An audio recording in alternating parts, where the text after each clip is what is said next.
નમસ્કાર મિત્રો, તમે બધા આ વાર્તા ક્યાંથી જોઈ રહ્યા છો? કૃપા કરીને ટિપ્પણીઓમાં જણાવજો.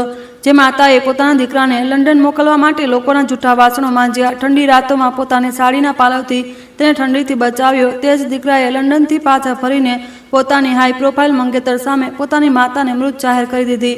પણ માની મજબૂરી જુઓ, તે માં પોતાના જ દીકરાના લગ્નમાં રસોઈ બનીને હલવો અને પૂરી તળવા પહોંચી ગઈ, માત્ર તેને વરરાજાના પોશાકમાં જોવા માટે. જ્યારે તે વૃદ્ધ માતાના ધ્રુજતા હાથમાંથી ગરમ દાળ મંગેતરના મોંઘા લહેંગા પર પડી, ત્યારે મંગેતરે તે ઉકળતી દાળ તે માના મોં પર ફેંકી દીધી અને લાત મારીને જમીન પર પછાડી દીધી. દીકરો બધું જોતો રહ્યો, પણ તેણે પોતાની માતાને બચાવવાનો બદલે સિક્યોરિટી ગાર્ડને ઇશારો કર્યો, આ ભિખારણને બહાર ફેંકી દો. પરંતુ જ્યારે ગાર્ડ્સ તે વૃદ્ધ માતાને ખસેડીને બહાર લઈ જઈ રહ્યા હતા, ત્યારે હોટલના ગેટ પર એક એવું ભયાનક વીઆઈપી સાયરન વાગ્યું, જેણે આખીએ પાર્ટી, તે ઘમંડી મંગેતર અને તે અંધ દીકરાના હોશ ઉડાડી દીધા. કોઈને ખબર નહોતી કે ફાટેલી સાડીમાં જમીન પર પડેલી એ સ્ત્રી શહેરની 50 સૌથી મોંઘી હોટલો અને કરોડોના મસાલા સામ્રાજ્યની એકમાત્ર માલકીન હતી. વાંચો એક એવી માના ત્યાગ, તેના લોહીના આંસુ અને પછી એક એવા સ્વાભિમાની અને રોમાંચક ક્લાઇમેક્સની દાસ્તાન જે તમારી આત્માને હચમચાવી દેશે. બનારસની તે સાંકડી ગલીમાં જ્યાં સૂર્યનો પ્રકાશ પણ માંડ માંડ પહોંચતો હતો, ત્યાં એક નાના છાપરાવાળા ઘરમાં દરરોજ સવારે 4 વાગ્યે મસાલાની સુગંધ આવવાની શરૂઆત થઈ જતી હતી. આ ઘર હતું સાવિત્રી દેવીનું. સાવિત્રી દેવી એક વિધવા હતા. જ્યારે તેમના એકમાત્ર દીકરો આર્યન માત્ર 3 વર્ષનો હતો, ત્યારે એક માર્ગ અકસ્માતે તેમના પતિને છીનવી લીધા હતા. પાછળ રહી ગઈ હતી મુઠ્ઠીભર રાખ અને પહાડ જેવી જિંદગી. સંબંધીઓએ મોં ફેરવી લીધું હતું, પરંતુ સાવિત્રી દેવી પાસે એક હથિયાર હતું, તેમના હાથનો જાદુ. તેમના બનાવેલા ભોજનમાં એવો સ્વાદ હતો કે જે એકવાર ખાય તે આંગળીઓ ચાટતો રહી જાય. તેમણે શહેરના મોટા ઘરોમાં જૂઠા વાસણો માંજ્યા, ઝાડુ પોતું કર્યું અને પછી ધીમે ધીમે પોતાની ટિફિન સર્વિસ શરૂ કરી. ચૂલાની કાલીમાએ તેમના ગોરા ચહેરાને શ્યામ કરી દીધો હતો. ધુમાડાએ તેમની આંખોની રોશની ઓછી કરી દીધી હતી, પરંતુ તેમનું સપનું એકદમ સ્પષ્ટ હતું, મારો આર્યન મોટો માણસ બનશે. સાવિત્રીજીએ પોતાના એક પૈસો, પોતાની યુવાની, પોતાની દરેક ખુશી તે ચૂલાની આગમાં હોમી દીધી. જ્યારે આર્યને કહ્યું કે તે લંડનથી MBA કરવું છે, તો ત્યારે સાવિત્રી દેવીએ પોતાના હાથના બચેલા જૂના કંગન પણ વેચી દીધા. દિવસ રાત એક કરીને તેમણે આર્યને લંડન મોકલ્યો. 5 વર્ષ વીતી ગયા. સાવિત્રીજીની આંખો દરવાજા પર ટકેલી રહેતી અને પછી એક દિવસ એક ચળકતી ટેક્સી તે સાંકડી ગલીની બહાર આવીને ઊભી રહી. ટેક્સીમાંથી જે વ્યક્તિ ઉતર્યો તે સાવિત્રીજીનો આર્યન નહોતો. તે સૂટબૂટ પહેરેનારો, વિદેશી પરફ્યુમથી મહેકતો એક મોટો કોર્પોરેટ મેનેજર હતો. તેના ચહેરા પર હવે તે બનારસની માસુમિયત નહીં, પણ એક અજીબ ઘમંડ હતો અને તેની સાથે એક અત્યંત મોડર્ન, ટૂંકા કપડાં અને ભારે મેકઅપવાળી છોકરી હતી, નતાશા. નતાશા શહેરના એક ખૂબ જ મોટા અને અબજોપતિ બિલ્ડરની એકમાત્ર દીકરી હતી. સાવિત્રી દેવીએ જેવો આર્યનને જોયો, તે દોડીને તેને ગળે મળવા આગળ વધ્યા. તેમના હાથમાં લોટ આંટા લાગેલો હતો. રોકો, આર્યને અચાનક પાછળ હટતા પોતાના મોંઘા સૂટને બચાવતા કહ્યું. તેની વાણીમાં તે જૂની હૂંફ નહોતી. સાવિત્રીજીના હાથ હવામાં જ રોકાઈ ગયા. બેટા, તું તારી માને ગળે ન મળ્યો? આર્યને ગભરાહટમાં નતાશા તરફ જોયું, જે પોતાની નાક પર રૂમાલ રાખીને તે નાના ઘરની દુર્ગંધથી પરેશાન થઈ રહી હતી. આર્યને સાવિત્રી દેવીનો હાથ પકડ્યો અને તેને ખેંચીને રસોડામાં લઈ ગયો. માં, આર્યને ફૂસફૂસાતા પણ ખૂબ જ કઠોર અવાજમાં કહ્યું, હું નતાશા સાથે લગ્ન કરી રહ્યો છું, પણ એક બહુ મોટી મુશ્કેલી છે. શું મુશ્કેલી છે મારા લાલ? સાવિત્રીજીએ પોતાની સાડીના પાલવથી આંસુ લૂંટતા પૂછ્યું. દહેજની માંગી રહ્યા છે શું? કોઈ વાત નહીં, હું દિવસ રાત એક કરીને તા નહીં માં. આર્યને ગુસ્સે થઈને તેની વાત કાપી દીધી. દહેજ નહીં, મુશ્કેલી તું છે. સાવિત્રી દેવીના પગ નીચેથી જમીન ખસી ગઈ. હું? આર્યને પોતાની નજરો ચોરીને કહ્યું. નતાશા બહુ હાઈ પ્રોફાઇલ સોસાયટીમાંથી છે માં. તેના પિતા અબજોપતિ છે. મેં તેને જણાવ્યું છે કે હું અનાથ છું. મારા માતા પિતા બાળપણમાં જ ગુજરી ગયા હતા. સાવિત્રી દેવીને લાગ્યું જાણે કોઈએ તેમના હૃદયમાં ખંજર ખોંચીને તેને ફેરવી દીધું હોય. તેમની શ્વાસ અટકી ગઈ. તું તે મને મરેલી જણાવી દીધી? આર્યન, જે માએ તને પોતાના લોહીથી સિંચ્યો, આજે તે તેને પોતાના માટે ખમારી દીધી. સાવિત્રીજીનો અવાજ ધ્રુજી રહ્યો હતો. તેમના આંસુ તે કાલીમાવાળા ચહેરા પર લીટીઓ બનાવી રહ્યા હતા. આર્યનના ચહેરા પર કોઈ પસ્તાવો નહોતો. સમજવાની કોશિશ કર માં. જો નતાશાને ખબર પડી કે મારી માં એક ટિફિનવાળી છે જે લોકોના જૂઠા ટિફિન ધુએ છે, તો તે મારી સાથે લગ્ન તોડી દેશે. મારી આખી ઇજ્જત, મારું આખું કરિયર બરબાદ થઈ જશે. સાવિત્રી દેવી ત્યાં ચૂલા પાસે જમીન પર બેસી ગયા. તેમની અંદરનો માણસ મરી ચૂક્યો હતો. ત્યાં પણ માં હજી જીવંત હતી. એક માં જે પોતાના બાળક માટે ઝેર પણ પી શકે છે. ઠીક છે બેટા, સાવિત્રી દેવીએ પોતાના ધ્રુજતા હોઠોથી કહ્યું, તારી ખુશીમાં જ મારી ખુશી છે. તું કરી લે લગ્ન તે અમીર ઘરમાં. હું તારા લગ્નમાં નહીં આવું. હું કોઈને નહીં જણાવું કે તું મારો અંશ છે. આર્યનના ચહેરા પર રાહતનો શ્વાસ આવ્યો, પરંતુ બીજા જ પડે તેના સ્વાર્થી દિમાગે વધુ એક ક્રૂર ચાલ રમી. નહીં માં, આવું તો પડશે. આર્યને ખૂબ જ ચાલાકીથી કહ્યું. નતાશાના પિતાએ કહ્યું છે કે લગ્નનું ભોજન હોમ સ્ટાઇલ હોવું જોઈએ. નતાશાને તારા હાથનું તે શાહી પનીર અને દાળ મખની ખૂબ જ પસંદ છે, જે હું લંડન લઈ જતો હતો. તું લગ્નનું આખું ભોજન સંભાળી લેજે. હેડ કુક બનીને આવજે. સાવિત્રી દેવીએ ફાટી ગયેલી આંખોથી પોતાના દીકરાને જોયો. તું તારી માને પોતાના જ લગ્નમાં નોકરાણી બનાવીને બોલાવવા માંગે છે. અરે માં, આમાં નોકરાણીની શું વાત છે? આર્યને ખેંચાઈને કહ્યું, તને આમ પણ રસોઈ બનાવવાનો શોખ છે. બસ કોઈને કહેતી નહીં કે તું મારી માં છે. હું તને કેટરિંગના નામે સારા પૈસા આપી દઈશ. પ્લીઝ માં, મારી ઇજ્જતનો સવાલ છે. સાવિત્રી દેવીની આંખોમાંથી હવે આંસુ નહીં પણ લોહી ટપકી રહ્યું હતું. જે દીકરાને તેમણે રાજકુમાર બનાવવા માટે ખુદને દાસી બનાવી લીધી, આજે તે દીકરો તેમને ખરેખર દાસી બનાવીને પોતાની જાનમાં નચાવવા માંગતો હતો. તેમ છતાં મમતા હારી ગઈ. સાવિત્રી દેવીએ પોતાની તે જૂની ફીકી પડી ગયેલી સુતરાવ સાડીને કસીને બાંધી અને ભારે હૃદયે દીકરાની જાનમાં કૂક બનવા તૈયાર થઈ ગઈ, માત્ર એટલા માટે કે તે છુપાઈને પણ પોતાના દીકરાને વરરાજાના પોશાકમાં જોઈ શકે. લગ્ન શહેરની સૌથી મોંઘી અને આલિશાન હોટલ ગ્રાન્ડ ઇમ્પિરિયલમાં હતા. હોટલનો મોટો બેન્ક્વેટ હોલ કોઈ સ્વર્ગથી ઓછો નહોતો લાગતો. થાઈલેન્ડથી મગાવેલા આર્કિડના ફૂલો, ક્રિસ્ટલના વિશાળ ઝુમરો અને શહેરના સૌથી વીઆઈપી મહેમાનો, મંત્રીઓ, બિલ્ડરો અને મોટા ઉદ્યોગપતિઓ હાજર હતા. આર્યન લાખો રૂપિયાની ડિઝાઇનર શેરવાની પહેરીને કોઈ રાજકુમારથી ઓછો નહોતો લાગતો અને નતાશા હીરાના ભારે ઘરેણાથી લદાયેલી કોઈ પરી જેવી લાગતી હતી. બંને મીડિયા અને કેમેરાવાળાઓની સામે હસી હસીને પોઝ આપી રહ્યા હતા. પરંતુ આ ઝગમગાટથી ખૂબ દૂર હોટલના સૌથી પાછળના હિસ્સામાં ભડકતી આગ અને ધુમાડાની વચ્ચે કિચનનું નરક હતું. ત્યાં 60 વર્ષની સાવિત્રી દેવી પરસેવાથી લથબથ ઊભી હતી. ત્યાં કોઈ એસી નહોતું. તેમના હાથે એક વિશાળ કઢાઈમાં પૂરીઓ તળી રહ્યા હતા. ઉકળતા તેલની ગરમી તેમના કરચલીવાળા ચહેરાને વધુ દજાડી રહી હતી. તેમના વાળ પરસેવાથી ચોંટી ગયા હતા. વચ્ચે વચ્ચે જ્યારે પણ તેમને મોકો મળતો, તે કિચનના ભારે લાકડાના દરવાજાની તિરાડમાંથી ચોરી છુપે પોતાના દીકરાને મંડપમાં બેઠેલો જોઈ લેતા. તેમની લાલ અને ધુમાડાથી બળતી આંખોમાં આંસુ આવી જતા. તે જલ્દીથી પોતાની સાડીના મેલા પાલવથી આંખો લૂછી લેતા, જેથી કોઈને શંકા ન થાય, મારો લાલ આજે કેટલો સુંદર લાગે છે. ઝૂક ઝૂક જીવો, મારા બાળક કોઈની નજર ન લાગે. તેમના ધ્રુજતા હોઠ અવાજ વિના બબડી રહ્યા હતા. તેમને આ વાતનું કોઈ દુઃખ નહોતું કે તે બહાર એસીમાં નથી બેઠા. તેમને તો બસ આ વાતની ખુશી હતી કે તેમનો દીકરો ખુશ છે. ત્યારે જ હોટલનો એક ઘમંડી વેટર કિચનમાં ઘૂસ્યો. આ ડોસી શું ત્યાં છુપાઈને તમાશો જોઈ રહી છે? વેટરે જોરથી બૂમ પાડતા કહ્યું, જલ્દી હાથ ચલાવ. બહાર વીઆઈપી લોકોના પનીર ટીકા ખતમ થઈ ગયો છે. તને અહીં ઊભા રહીને સપના જોવાના પૈસા નથી આપ્યા. આર્યન સરે સાવિત્રી દેવીએ કંઈ પણ કહ્યા વિના પોતાના માથું ઝુકાવી લીધું. તેમણે કોઈ જવાબ ન આપ્યો અને ફરીથી ઉકળતા તેલમાં પૂરીઓ નાખવા લાગી. તેમનું દિલ રડી રહ્યું હતું, પણ તેમણે પોતાના હોઠોને કસીને સીલ કરી રાખ્યા હતા. રાતના 11 વાગી ચૂક્યા હતા. જમવાનો સમય થઈ ગયો હતો. નતાશા, તેના અબજોપતિ પિતા અને કેટલાક ખૂબ જ ખાસ અમીર સંબંધીઓ વીઆઈપી ટેબલ પર જમવા બેઠા હતા. કિચનમાં સાવિત્રી દેવીએ એક મોટી ડોલમાં દાળ મખની કાઢી. તેમના પગમાં દર્દ હતું, કમર તૂટી રહી હતી. તેમણે એક વેટરને કહ્યું, બેટા, આ દાળ બહાર આપી આવ.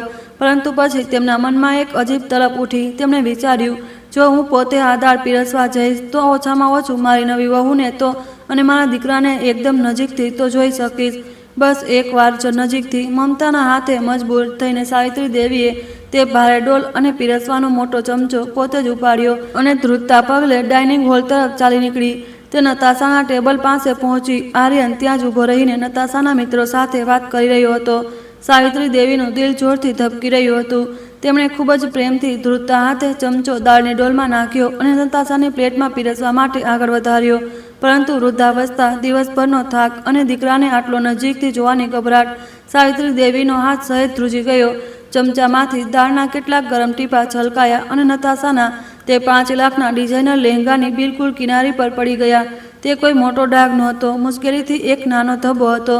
વોટ ધ હેલ, આ શું બદતમીજી છે? નતાશાની તે ચીસ એટલી તીવ્ર અને ભયાનક હતી કે આખા હોલનું સંગીત અટકી ગયું. બધા મહેમાનોની નજર તે વીઆઈપી ટેબલ તરફ ફરી ગઈ. નતાશા એક ઝટકામાં પોતાની ખુરશી પરથી ઊભી થઈ ગઈ.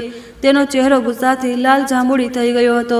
તેણે આવું જોયું નહોતું. તેણે સાવિત્રી દેવીના ધ્રુજતા હાથમાંથી દાળનો તે ગરમ વાટકો ચમચો પૂરી તાકાતથી છીનવી લીધો અને એક સેકન્ડ પણ વિચાર્યા વિના તે અડધી ગરમ દાળ સાવિત્રી દેવીના મોં, ગરદન અને તેમની સુતરાઉ સાડી પર જોરથી ફેંકી દીધી. આહ! સાવિત્રી દેવી દળથી તડપી ઉઠી. ઉકળતી દાળ તેમની કરચલીવાળી ગરદન અને છાતીની ત્વચાને બાળી રહી હતી. તે ત્યાં જ ફર્શ પર ઘૂંટણીએ પડી ગયા અને પોતાની બળતી છાતીને પકડવા લાગ્યા. આખા હોલમાં મોત જેવો સન્નાટો છવાઈ ગયો. કોઈ આગળ ન વધ્યું. નતાશા હજી પણ એક ચૂડેલની જેમ ચીસો પાડી રહી હતી. આંધળી છે કે શું? બે કોડીની સડેલી નોકરાણી! તારી હિંમત કેવી રીતે થઈ મારી પાસે આવવાની? તને ખબર પણ છે આ લહેંગો 5 લાખનો છે. તારા આખા ખાનદાનની જિંદગીની કમાણી પણ તેને એક ચૂંટણીની કિંમત ચૂકવી શકતી નથી. You bloody beggar! Savitri Devi જમીન પર પડીને તડપી રહી હતી. તેમના આંસુ અને દાળનો પીળો રંગ તેમના ચહેરા પર પડી ગયા હતા. પણ તે વૃદ્ધ માતાનું દિલ જુઓ. દર્દમાં હોવા છતાં તેમણે પોતાના બંને હાથ જોડી દીધા. દીકરી, માફ કરી દે. વૃદ્ધાવસ્થાના કારણે હાથ ધ્રુજી ગયો છે. મેં જાણી જોઈને નથી કર્યું. સાવિત્રી દેવી ગીડગીડાવી રહ્યા હતા. તેમનો અવાજ આંસુમાં દબાઈ રહ્યો હતો. હું સાફ કરી દઉં છું દીકરી. પ્લીઝ ગુસ્સો ન કર. આજે તારા શુભ દિવસે કલેશ ન કર. સાવિત્રી દેવી પોતાના પાલવથી નતાશાના લહેંગાનો તે નાનો ડાઘ સાફ કરવા માટે આગળ ઝૂક્યા. પરંતુ નતાશાએ તિરસ્કારથી પાછળ હટતા પોતાની 4 ઇંચની અણીદાર હીલવાળી સેન્ડલથી સાવિત્રી દેવીના ધ્રુજતા હાથો પર એક જોરદાર લાત મારી. હટાવ તારા આ ગંદા અને દુર્ગંધ મારતા હાથ! નતાશા ચીખી. દુર્ગંધ આવી રહી છે તારામાંથી. સિક્યોરિટી! સિક્યોરિટી! ક્યાં મરી ગયા છો? આ ભિખારી સ્ત્રીને અત્યારે ને અત્યારે કોલરથી પકડીને મારા હોટલમાંથી બહાર ફેંકી દો. સાવિત્રી દેવી દર્દથી કણસતા જમીન પર પડી ગયા. તેમણે પોતાની લાલ આંસુઓથી ભરેલી અને આશાથી ધ્રુજતી નજરોની સામે ઊભેલા પોતાના દીકરા આર્યનને જોયો. બેટા, કંઈક તો બોલ. તારી માને લાત મારવામાં આવી રહી છે. તેને ઉકળતી દાળથી બાળવામાં આવી રહી છે. એક શબ્દ બોલી દે આર્યન. કહી દે કે આ મારી માં છે. સાવિત્રી દેવીની આંખો ખામોશીથી ચીસો પાડી રહી હતી. પરંતુ આર્યન, જે લંડનથી ડિગ્રીઓ લઈને આવ્યો હતો, તેણે નતાશાના પિતાની અમીરી અને નતાશાના ગુસ્સાના ડરથી પોતાનું મોં ફેરવી લીધું. તેણે પોતાની સગી માંથી પોતાની નજરો ચોરી લીધી. તેણે ખૂબ જ ઠંડા અને નિર્દય લહેજામાં ત્યાં ઊભેલા 2 સિક્યોરિટી ગાર્ડ્સને ઇશારો કર્યો. ઊભા શું છો? લઈ જાઓ આને અહીંથી. આણે મારી વાઈફનો મૂડ ખરાબ કરી દીધો છે. તે અને બાને બહાર કાઢો. આ શબ્દો સાંભળતા જ સાવિત્રી દેવીની અંદરની તે મમતા જે છેલ્લા 30 વર્ષોથી તે ચૂલામાં બળી રહી હતી, હંમેશા માટે રાખ થઈ ગઈ. તે માં મરી ગઈ. તેમનો દીકરો આજે ખરેખર તેમના માટે મરી ચૂક્યો હતો. બંને મજબૂત અને ખૂંખાર સિક્યોરિટી ગાર્ડ્સ આગળ વધ્યા. તેમણે જમીન પર પડેલી તે 60 વર્ષની વૃદ્ધ સ્ત્રીને બંને બાહોથી ખૂબ જ બેરહમીથી પકડી અને તેમને ફર્શ પર ઘસડતા મુખ્ય દરવાજા તરફ લઈ જવા લાગ્યા. સાવિત્રી દેવીએ કોઈ વિરોધ ન કર્યો. તેમનું શરીર શૂન્ય થઈ ગયું હતું. પણ જેવો ગાર્ડ્સ સાવિત્રી દેવીને લઈને હોટલના વિશાળ કાચના દરવાજા પાસે પહોંચ્યા, હોટલના મુખ્ય દ્વાર પર 3 ભારે ભરખમ બ્લેક એસયુવી પોલીસ એસ્કોર્ટ સાથે આવીને ઊભી હતી. તેમના સાયરનની અવાજ એટલો તીવ્ર હતો કે બેન્ક્વેટ હોલના કાચ ધ્રુજી ઉઠ્યા. હોટલનું આખું મેનેજમેન્ટ, જેમાં જનરલ મેનેજર, ચીફ શેફ અને બધા સ્ટાફ મેમ્બર સામેલ હતા, પોતાના શ્વાસ રોકીને દોડતા મુખ્ય ગેટ તરફ ભાગ્યા. જનરલ મેનેજરે માઇક હાથમાં લીધું. તેની વાણીમાં ભય અને અપાર ઇજ્જત હતી. લેડીઝ એન્ડ જેન્ટલમેન, પ્લીઝ તમારું ધ્યાન ગેટ તરફ આપો. આ હોટલ ચેનની માલકીન, પૂરા ભારતની 50 હોટલ્સની ચેરપર્સન અને અમારી અન્નદાતા આવી રહ્યા છે. આ જાહેરાત સાંભળીને આખા હોલમાં બેઠેલા બધા વીઆઈપી મહેમાનો, મંત્રીઓ, અહીં સુધી કે નતાશાના અબજોપતિ પિતા પણ પોતાની ખુરશી પરથી ઊભા થઈ ગયા. આર્યન અને નતાશા પણ હેરાન હતા. બધાને ખબર હતી કે આ ગ્રાન્ડ ઇમ્પિરિયલની ચેરપર્સન કોઈ ખૂબ જ શક્તિશાળી સ્ત્રી છે, પણ કોઈએ આજ સુધી તેમનો ચહેરો નહોતો જોયો. સૌથી વચ્ચેની એક શાનદાર બ્લેક મર્સિડીઝમાં પાછળનો દરવાજો ખુલ્યો. હોલમાં સોઈ પડે તો પણ સંભળાય એવો સન્નાટો હતો. બધા પોતાના શ્વાસ રોકીને ઊભા હતા, પણ ગાડીમાંથી કોઈ ઉતર્યું નહીં. જનરલ મેનેજર ગભરાઈને ગાડી પાસે ગયો. તેણે અંદર જોયું. ગાડી ખાલી હતી. મેનેજરના પરસેવા છૂટી ગયા. તેણે ડ્રાઈવરને કંઈક પૂછ્યું. ડ્રાઈવરે આંગળીથી ઇશારો કરીને હોટલની અંદરની તરફ કંઈક જણાવ્યું. મેનેજરની આંખો ફાટી ગઈ. તે પાગલોની જેમ દોડતો પાછો હોલની અંદર આવ્યો. તે સીધો તે જગ્યાએ ભાગ્યો જ્યાં તે બંને ગાર્ડ્સ હજી પણ સાવિત્રી દેવીને ઘસડી રહ્યા હતા. છોડો આમને, હરામજાદાઓ, હાથ છોડો મેડમનો. મેનેજરે એટલા જોરથી ગરજ્યો કે ગાર્ડ્સ ડરના માર્યા પાછળ ઉછળી પડ્યા.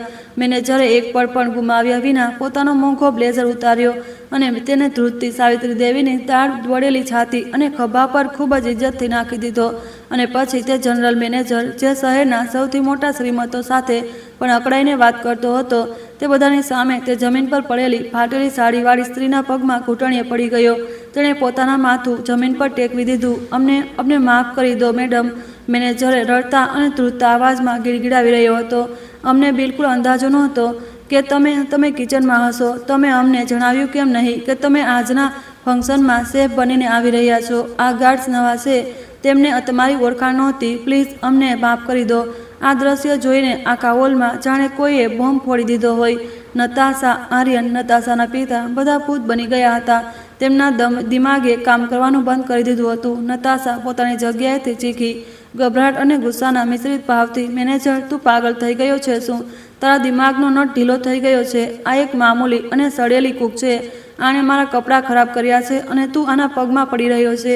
મેનેજરે ઘૂંટણીએથી જ પોતાનું માથું ઊંચું કર્યું. તેની આંખોમાં નતાશા માટે એક ભયાનક ગુસ્સો હતો. તેણે માઇક પોતાના હાથમાં લીધું અને તેની અવાજ હોલના સ્પીકરો પર ગૂંજી, મેમ, તમારી ગંદી જુબાનને લગામ લગાવો, નહીં તો હું અત્યારે જ તમને આ હોટલમાંથી બહાર ફેંકાવી દઈશ. મેનેજર ગરજ્યો, જેને તમે તમારી નાની અને સડેલી વિચારસરણીથી મામૂલી કૂક કહી રહ્યા છો, તે શ્રીમતી સાવિત્રી દેવી છે. મેનેજરે સાવિત્રી દેવી તરફ હાથ કર્યો.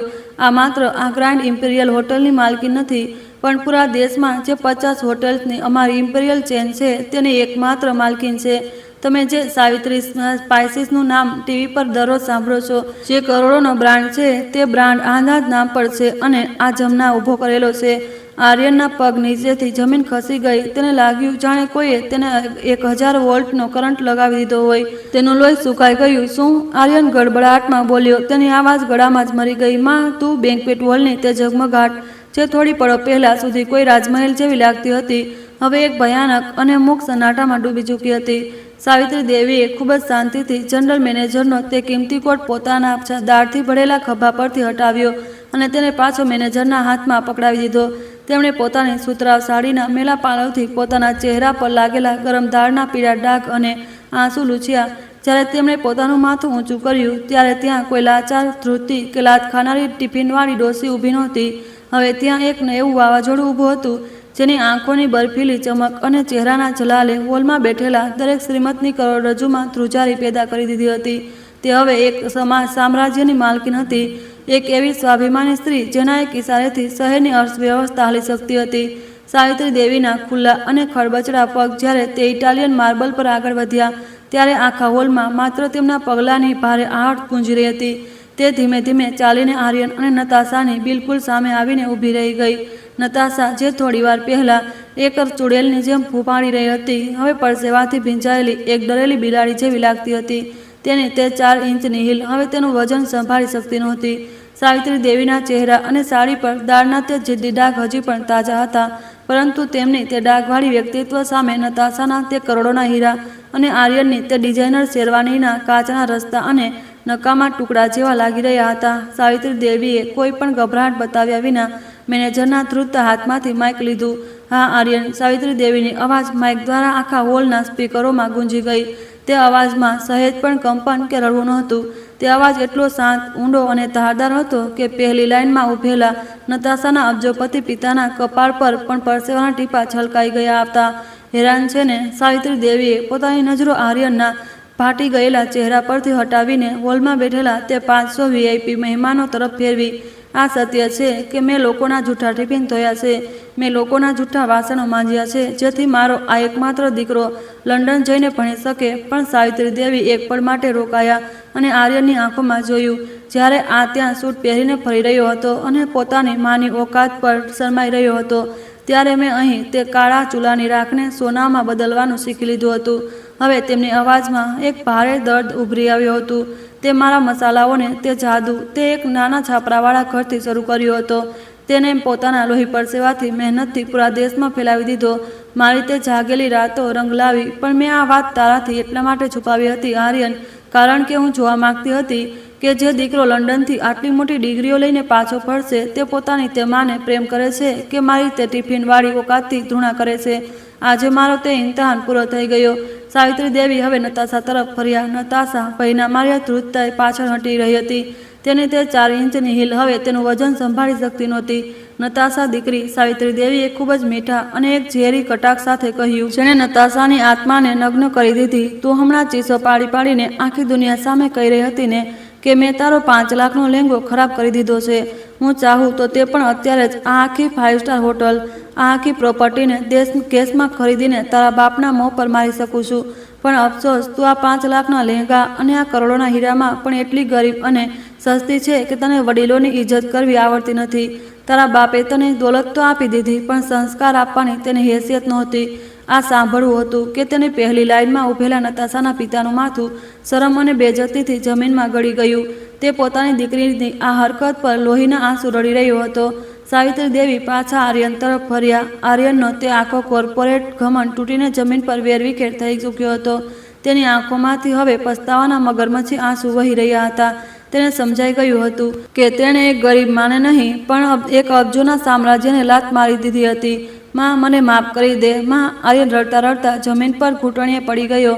તેણે પોતાના હાથ આગળ વધારીને સાવિત્રી દેવીના પગ પકડવાની કોશિશ કરી. હું ડરી ગયો હતો માં. હું આ અમીરોની ઝગમગાહટમાં આંધળો થઈ ગયો હતો. પણ સાવિત્રી દેવીએ પોતાનો પગ ધૃણાથી પાછળ ખેંચી લીધો અને પછી તેમણે પોતાનો જમણો હાથ, જેમાં હજી પણ ઉકળતા તેલથી બળવાના નિશાન હતા, હવામાં ઊંચો કર્યો. એક એવો ભયાનક ગુંજતો અને પૂરી તાકાતથી મારેલો થપ્પડ આર્યનના ગાલ પર પડ્યો, જેની અવાજથી હોલમાં માઇક પર પણ ધ્રુજી ઉઠ્યા. આર્યનનો ચહેરો એક જોરદાર ઝટકાથી બીજી તરફ ફરી ગયો. તેની ડિઝાઇનર શેરવાનીનો કોલર અસ્તવ્યસ્ત થઈ ગયો અને તેના હોઠના ખૂણામાંથી લોહીની એક પાતળી લીટી વહેવા લાગી. આ થપ્પડ મેં એટલા માટે નથી માર્યો કે તે મને તારી માં માનવાનો ઇનકાર કર્યો. સાવિત્રી દેવી એક સિંહણની જેમ ગરજી. તેમની આ ગર્જનાથી આખો હોલ કંપી ઉઠ્યો. આ થપ્પડ એટલા માટે છે આર્યન, કારણ કે તે એક સ્ત્રીને, એક વૃદ્ધ સ્ત્રીને પોતાની આંખોની સામે જલિત થતા જોઈ. તે તેને લાત ખાતા જોઈ, તેના પર ઉકળતી દાળ ફેંકાતા જોઈ અને તું કાયરની જેમ ચૂપ રહ્યો. તે તારી મર્દાનગી અને તારી ઇન્સાનિયત બંને વેચી દીધી એક અમીર બાપની દીકરીના પલંગ અને તેના પૈસા માટે. સાવિત્રી દેવીએ આગળ વધીને આર્યનની તે રેશમી શેરવાનીનો કોલર પોતાની મુઠ્ઠીમાં જકડી લીધો અને તેને ઝટકાથી પોતાની તરફ ખેંચ્યો. તેને લાગ્યું, હું અભણ છું, ટિફિનવાળી છું અને મૂર્ખ છું. જે લંડન યુનિવર્સિટીમાંથી તે 50 લાખનો MBA કર્યો છે ને, તેની ઇન્ડિયા ચેપ્ટર ટ્રસ્ટી હું છું. તારા તે એડમિશન માટે જે 2 કરોડનું ડોનેશન કર્યું હતું, તે ચેક પર આ જ ટિફિનવાળી સાવિત્રી દેવીના જ હસ્તાક્ષર હતા. આ સત્ય સાંભળીને આર્યનને લાગ્યું કે જાણે કોઈએ તેને જીવતો જ કોઈ કબરમાં દફન કરી દીધો હોય. તેનું દિમાગ શૂન્ય થઈ ગયું. તે કોઈ પણ સહારા વિના એક કપાયેલા ઝાડની જેમ ત્યાં જ ઘૂંટણીએ પડી ગયો. સાવિત્રી દેવીએ તેને એક ઝટકાથી પોતાનાથી દૂર ધકેલી દીધો. તેમણે પોતાના દીકરા તરફ એવી રીતે જોયું જેમ કે તે કોઈ સડેલો કચરો હોય. તેમની આંખોમાં હવે સહેજ પણ મમતા બચી નહોતી. તેમણે પોતાનો ચહેરો મેનેજર તરફ ફેરવ્યો. મેનેજર, સાવિત્રી દેવીનો તે આદેશ કોઈ તાનાશાહના હુકમ જેવો હતો. આ લગ્ન અત્યારે જ, આજ વખતે કેન્સલ કરો. આ હોલની બધી સજાવટ નોચી નાખો અને આ બંનેને, આર્યનને અને તેની આ બદતમીજી અને સડેલી મંગેતરને મારા આ હોટલમાંથી ધક્કા મારીને કોલરથી પકડીને બહાર કાઢો. અને યાદ રહે, આજ પછી આ બંને જો મારી 50 હોટલોમાંથી કોઈ એકના પડછાયાની આસપાસ પણ દેખાય તો હું તેમની ટાંગો તોડીને રાખી દઈશ. મેનેજરે તરત સિક્યોરિટી ગાર્ડ્સને ઇશારો કર્યો. આ એ જ ખૂંખાર ગાર્ડ્સ હતા જે થોડીવાર પહેલાં સાવિત્રી દેવીને ખસેડી રહ્યા હતા. પણ હવે સમયનું ચક્ર ફરી ચૂક્યું હતું. તેમણે આર્યન અને નતાશાને ખૂબ જ બેરહમીથી તેમના કોલર અને બહાવ પકડ્યા. માં, નહીં માં, મને ન કાઢો. મારી પાસે કંઈ નથી. હું તમારો એકમાત્ર દીકરો છું માં. આર્યન પાગલોની જેમ ચીસો પાડી રહ્યો હતો. જમીન પર ઘસરાતો રડી રહ્યો હતો. તું મરી ચૂક્યો છે મારા માટે. સાવિત્રી દેવીએ પોતાની પીઠ ફેરવતા એક બર્ફીલા અવાજમાં કહ્યું. ગાર્ડ્સ આર્યન અને નતાશાને પૂરા 500 VIP મહેમાનોની ફાટી ગયેલી આંખો સામે કોઈ લાવારસ જાનવરની જેમ ઘસડતા હોટલના તે આલિશાન મુખ્ય દરવાજામાંથી બહાર અંધારી સડક પર ફેંકી દીધા. પાછળ છૂટી ગયું હતું તે સામ્રાજ્ય જેની કિંમત તેમણે પોતાની ઇન્સાનિયત વેચીને ચૂકવી હતી. હોટલ ગ્રાન્ડ ઇમ્પિરિયલના તે ભારે ભરખમ કાચના દરવાજા આર્યન અને નતાશાની પાછળ એક જોરદાર ધડામ અવાજ સાથે બંધ થઈ ગયા હતા. અંદરની તે ઝગમગાટ, તે ગરમાહટ અને તે કરોડોનું સામ્રાજ્ય હવે તે કાચના દરવાજાઓની પેલે પાર હતું અને બહાર હતી ડિસેમ્બરની તે કડકડતી, હાડકાને ગુંદો જમાવી દેનારી ઠંડી રાત. સડક પર ગાઢ ધુમ્મસ છવાયેલો હતો. આર્યન હજી તે બેજતીના આઘાતમાંથી બહાર પણ નહોતો આવી શક્યો કે નતાશાએ પોતાના અસલી રંગ બતાવી દીધા, જે નતાશા માટે આર્યન પોતાની જનની, પોતાની માતાને ભરી મહેફિલમાં લાત ખાવા માટે છોડી દીધી હતી. તે જ નતાશા હવે તેને એક સડેલા કીડાની જેમ જોઈ રહી હતી. નતાશાએ પોતાના 5 લાખના લહેંગાને ઝાટકીને આર્યનની એવી રીતે અંતર બનાવ્યું જેમ આર્યનને કોઈ ચેપી બીમારી હોય. મારાથી દૂર હટો, યુ લૂઝર. નતાશાના અવાજમાં જે નફરત અને તૃણા હતી તે ધુમ્મસને પણ ચીરી રહી હતી. તારી કારણે આજે શહેરના સૌથી મોટા શ્રીમંતોની સામે મારી અને મારા પિતાની આટલી ભયાનક બેઇજ્જતી થઈ છે. તું તો કહેતો હતો તું અનાથ છે, તે મને ધોખામાં રાખી અને હવે તારી પાસે છે શું? એક ખોટી કોડી પણ નથી તારા નામ પર. તું તો સડકછાપ ભિખારી નીકળ્યો. નતાશાના અબજોપતિ પિતાએ ધૃણાથી થૂંકતા પોતાની મર્સિડીઝ તરફ વધ્યા. નતાશાએ પાછળ ફરીને આર્યનને છેલ્લી વાર જોયો. તારા જેવા માણસ પર તો થૂંકવું પણ નકામું છે. પોતાની તે ઓકાતમાં પાછો ચાલ્યો જા જ્યાંથી આવ્યો હતો. મર્સિડીઝનો ભારે દરવાજો બંધ થયો, એન્જિન ગરજ્યો અને તે ચળકતી ગાડી ધુમ્મસમાં ક્યાં ગાયબ થઈ ગઈ. જતાં જતાં ગાડીના ટાયરોની સકડકનો કીચડ ઉછળ્યો અને આર્યનની તે લાખોની ડિઝાઇનર શેરવાની પર પડ્યો, જે હવે ઘણી જગ્યાએથી ફાટી ચૂકી હતી. આર્યન તે ઠંડી સુમસામ સડકના કિનારે તે જ ફૂટપાથ પર ઘૂંટણીએ ધડામથી પડી ગયો. ફૂટપાથનો પથ્થર બરફ જેવો હતો, પણ આર્યનની છાતીમાં જે પશ્ચાતાપની આગ સળગી રહી હતી તે ઠંડીથી ક્યાંય વધુ ભયાનક હતી. તે સન્નાટામાં માત્ર આર્યનના ફૂટફૂટને રડવાનો અને તેની હિચકીઓનો અવાજ ગુંજી રહ્યો હતો. તેણે પોતાના બંને હાથોથી પોતાનું માથું પકડી લીધું અને ફૂટપાથના પથ્થર પર પોતાનું કપાળ ટેકવી દીધું. અચાનક તે કડકડતી ઠંડીએ તેને તે અતીતમાં ધકેલી દીધો જેને તે પૈસાની અંધ દોડમાં ભૂલી ચૂક્યો હતો. તેને બનારસની તે ઠંડી રાતો યાદ આવવા લાગી જ્યારે ઘરની છતમાંથી ઠંડી હવા આવતી હતી. તેની તે ટિફિનવાળીમાં જે પોતે તો એક જૂની પાતળી અને ફાટેલી સૂતરાં સાડી પહેરતી હતી, પણ પોતાના એકમાત્ર દીકરાને ઠંડીથી બચાવવા માટે રાતભર જાગીને તેને સ્વેટર ગૂંથતી હતી. તેને યાદ આવ્યું કે કેવી રીતે જ્યારે તે બીમાર પડતો હતો ત્યારે તેની માં પોતે 2 દિવસ સુધી ભૂખી સૂઈ જતી હતી, પણ તેના માટે દૂધ અને ફળોની વ્યવસ્થા જરૂર કરતી હતી. જ્યારે આર્યનના હાથ ઠંડીથી સૂન થઈ જતા હતા ત્યારે તે માં ચૂલાની રાખથી પોતાના હાથ ગરમ કરીને આર્યનના ગાલને શેકતી હતી. મેં શું કરી દીધું? હે ભગવાન, મેં શું કરી દીધું? આર્યન પાગલોની જેમ પોતાના વાળને નોચી રહ્યો હતો. તેણે પોતાની માના તે હાથોને યાદ કર્યા જેના પર આજે ઉકળતી દાળ પડી હતી. તે એ જ હાથ હતા જેમાં જૂઠા વાસણો માંજીને છાલા પડી ગયા હતા. તે એ જ હાથ હતા જેમણે પોતાની એક પાય જોડીને તેને લંડન મોકલ્યો હતો. અને આજે તે દીકરાએ તે પવિત્ર હાથોને પોતાની આંખોની સામે જલીલ થતા જોયા. તેના પર લાત પડતી જોઈ અને કાયરોની જેમ પોતાનું મોં ફેરવી લીધું. આર્યને રડતા રડતા પોતાની નજરો ઊંચી કરી અને તે 50 માળની ગગનચુંબી હોટલ ગ્રાન્ડ ઇમ્પેરિયલ તરફ જોયું. તે ઇમારત હવે માત્ર એક હોટલ નહોતી, તે તેની માના લોહી પરસેવા, તેમના આંસુઓ અને તેમની રાત દિવસની તપસ્યાનું એક જીવતું જાગતું સામ્રાજ્ય હતું. એક એવો જીવંત કિલ્લો જેની રાણી તે ટિફિનવાળી સાવિત્રી દેવી હતી. આર્યનને અહેસાસ થયો કે તેની માં આજે પણ એટલી જ મહાન છે. બસ આર્યન જ પોતાની લાલચી વિચારસરણીના કારણે એટલો વામણો થઈ ગયો હતો કે તે મમતાના વિશાળ અને પહાડને જોઈ જ ન શક્યો. પણ હવે ખૂબ મોડું થઈ ચૂક્યું હતું. તેમાં હવે એક એવું સામ્રાજ્ય બની ચૂકી હતી જેની ઊંચાઈઓ સુધી આર્યનના સ્વાર્થની પહોંચ ક્યાંય નહોતી થઈ રહી.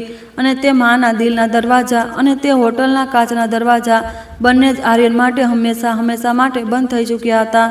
આર્યન તે ફૂટપાથ પર બિલકતો રહ્યો, પોતાની ઇજ્જત, પોતાનો પ્રેમ અને પોતાનો ભગવાન ગુમાવ્યાના દર્દમાં તડપતો રહ્યો. પણ હવે તેના આંસુ લૂછવા માટે ત્યાં કોઈ સાડીનો પાલો નહોતો. બીજી બાજુ હોટલની અંદર સાવિત્રી દેવીએ પોતાના આંસુઓને છેલ્લી વાર લૂછ્યા. તેમણે પોતાનો ચહેરો ધોયો અને જ્યારે તે જનરલ મેનેજરના કેબિનમાંથી બહાર આવ્યા તો તેમના ચહેરા પર એક અપાર શાંતિ હતી. તેમણે પોતાના અતીતની સૌથી કમજોર કડી, પોતાના મોહને આજે હંમેશા માટે કાપી નાખ્યો હતો. બીજા દિવસે સવારના અખબારો અને ખાનગી ચેનલો પર એક ખૂબ જ મોટી ખબર છપાઈ. શ્રીમતી સાવિત્રી દેવીએ પોતાની આખી 50 હોટેલની ચેન અને ગ્રાન્ડ ઇમ્પેરિયલનું નામ બદલીને સ્વાભિમાન પેલેસ રાખી દીધું હતું. હોટલના મુખ્ય દરવાજા પર જ્યાંથી ગઈકાલે આર્યનને ફેંકવામાં આવ્યો હતો ત્યાં રાતોરાત શુદ્ધ સોનાના અક્ષરોમાં કોતરેલી એક મોટી તકતી લગાવી દેવામાં આવી હતી.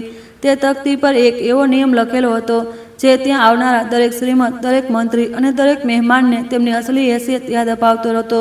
આ ચોખટ પર પેશા પહેલાં દરેક માન સન્માનની પૂજા થાય છે. જેના દિલમાં પોતાની મા માટે ઇજ્જત નથી તેના માટે સ્વાભિમાન પેલેસના દરવાજા હંમેશા માટે બંધ છે. સાવિત્રી દેવીએ સાબિત કરી દીધું હતું કે એક મા જ્યારે મમતા વરસાવવા પર આવે છે તો પોતાનું અસ્તિત્વ મિટાવીને બાળકને આબાદ કરી દે છે, પણ જ્યારે તે જ સ્ત્રી સ્વાભિમાન અને ઇન્સાનિયતને લલકારવામાં આવે છે ત્યારે તે એક એવું સામ્રાજ્ય ઊભું કરી દે છે જેની સામે દુનિયાના દરેક ઘમંડને ઘૂંટણ ટેકવા જ પડે છે. મિત્રો, આશા છે કે તમને આ વાર્તા પસંદ આવી હશે. વાર્તા પસંદ આવે તો વિડીયોને લાઇક કરો, શેર કરો અને અમારી ચેનલને સબસ્ક્રાઈબ અવશ્ય કરી લેજો. મળું છું એક નવી વાર્તા સાથે. ધન્યવાદ. વાર્તામાં મનોરંજન અને શૈક્ષણિક હેતુઓ માટે રજૂ કરવામાં આવી છે. વાર્તાના તમામ પાત્રો, ઘટનાઓ અને સંવાદો કાલ્પનિક છે. તેનો કોઈ પણ વ્યક્તિ, સ્થળ અથવા ઘટના સાથે સીધો સંબંધ નથી. જો કોઈ સમાનતા જણાય તો તેને માત્ર સંયોગ માનવી. આ વિડીયો હેતુ કોઈની ભાવનાઓ ઠેસ પહોંચાડવાનો નથી. વિડીયો ગમ્યો હોય તો લાઇક, શેર અને સબસ્ક્રાઈબ કરજો. ધન્યવાદ.